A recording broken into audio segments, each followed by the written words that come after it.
In the summer of 1947, amidst the desolate stretches of the New Mexico desert, an event unfolded that would ignite decades of speculation, debate, and conspiracy. An event that began with a simple discovery and spiraled into one of the most enduring mysteries of our time. Welcome to the Dark Tomes and the mysterious tale of the Roswell UFO incident. A UFO was reportedly found on a ranch near Roswell.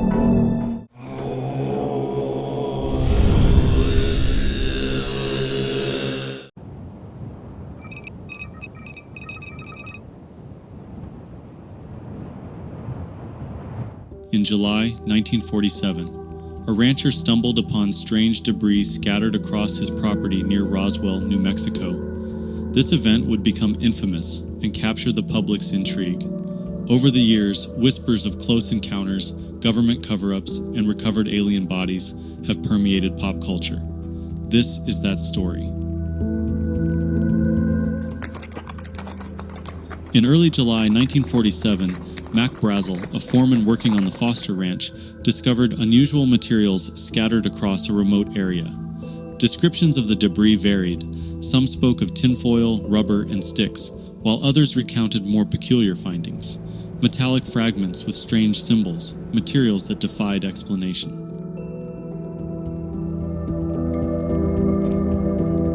Perplexed by his find, Brazel reported the discovery to local authorities, leading to the involvement of the Roswell Army Airfield. Major Jesse Marcel, an intelligence officer, was dispatched to investigate.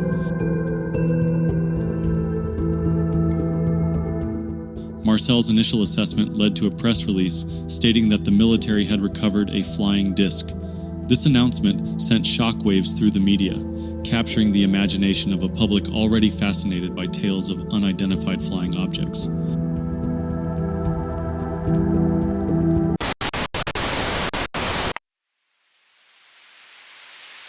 None of the materials that we picked up weighed anything. It looked like it was weightless.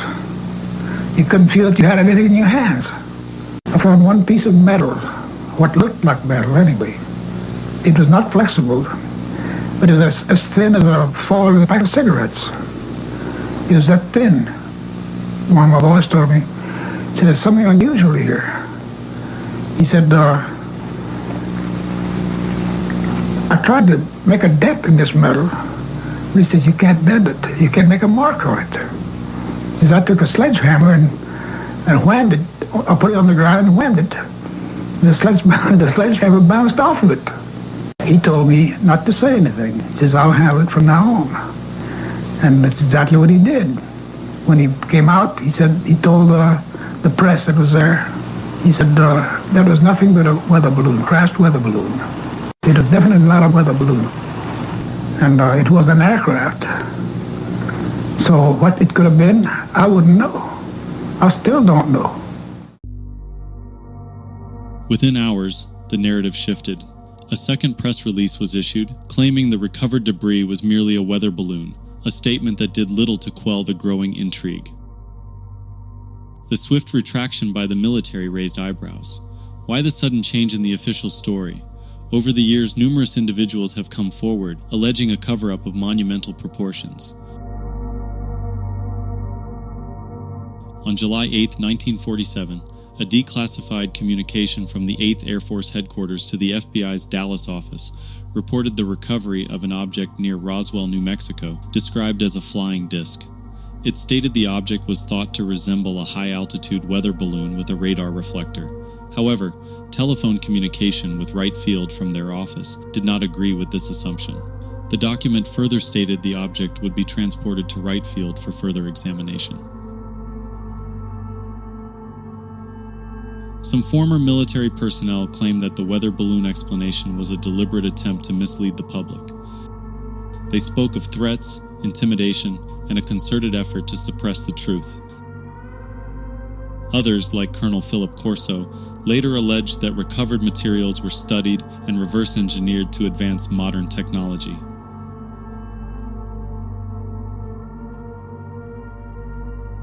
I was collecting all information about encounters with these phenomena while, at the same time, publicly and officially covering up the existence of all flying saucers. I was assigned to Fort Riley, Kansas in 1947 when the crash happened, and what I saw that day was something that would stay with me forever.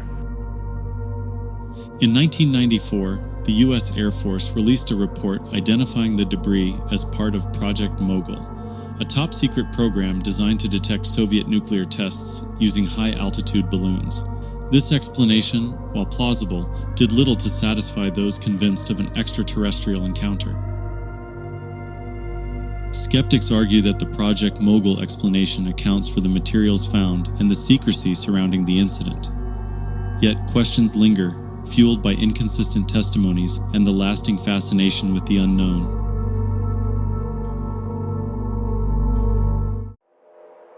One of the most intriguing and controversial testimonies comes from Glenn Dennis, a local mortician in Roswell at the time of the incident. Dennis claimed that he received multiple inquiries from the Roswell Army Airfield regarding small, hermetically sealed caskets and questions about body preservation techniques. She gave me a little diagram that she had drawn some figures of some arms and face and so on. She told me that this is what was in those, that it was a crash. It wasn't an airplane, but they didn't know what it was at that time. These were bodies. Yeah, but she said we have three bodies. That there was three bodies. She said two of them were very mutilated. One looked like it might have walked out, or that it, might have lived a little while. And she explained they were like 3.5 feet to 4 feet tall. The two of the bodies were you couldn't identify much because they were practically destroyed, and it looked like maybe that they might have been a predatory animal or something might have been doing some damage on the bodies too. Glenn Dennis stated in a later interview, quote, "I got a call from the base asking about the availability of small caskets. Later, a nurse friend confided in me about strange bodies she had seen during an autopsy, bodies that were not human." According to Dennis, the nurse friend of his described the beings as small, with large heads and unusual eyes, features that have since become synonymous with the popular image of gray aliens. Dennis's account, however, faced significant scrutiny. Investigations revealed inconsistencies, particularly concerning the identity of the nurse he mentioned. Efforts to verify her existence were unsuccessful, casting doubt upon his claims. As a result, some researchers have questioned the credibility of his testimony. The tale of alien bodies and secret autopsies has added a layer of intrigue to the Roswell narrative. Was Glenn Dennis recounting genuine events, or were his memories influenced by the growing UFO lore of the time? In the decades following the 1947 incident, Roswell transformed from a forgotten military press release into a cornerstone of UFO mythology. This evolution was fueled by a combination of eyewitness testimonies, investigative journalism, and a rising public fascination with conspiracies and government cover-ups. In 1978, nuclear physicist and UFO researcher Stanton Friedman interviewed Major Jesse Marcel, reigniting interest in the case. Marcel's assertion that the recovered debris was not of this earth challenged the official narrative and spurred further investigations. The publication of the Roswell incident in 1980 introduced new claims, including second-hand accounts of alien bodies, and expanded upon the idea of a government cover-up. As the Roswell story evolved, it began to reflect changing views on government openness, alien life, and the nature of truth, but with each retelling, the line between fact and fiction continues to blur. Over time, the story has been continually reshaped by authors, filmmakers, and researchers, evolving from initial reports of a flying disc to later claims of alien autopsies and secret government programs, each contributing to the enduring mystery. In response to growing public interest and speculation, the U.S. Air Force conducted internal investigations, resulting in reports released in the 1990s aimed at clarifying the events of 1947.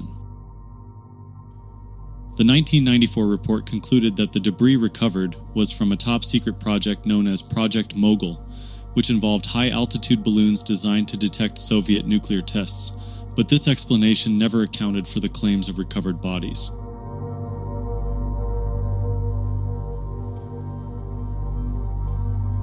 In 1997, a follow-up report addressed the allegations of alien bodies associated with the incident.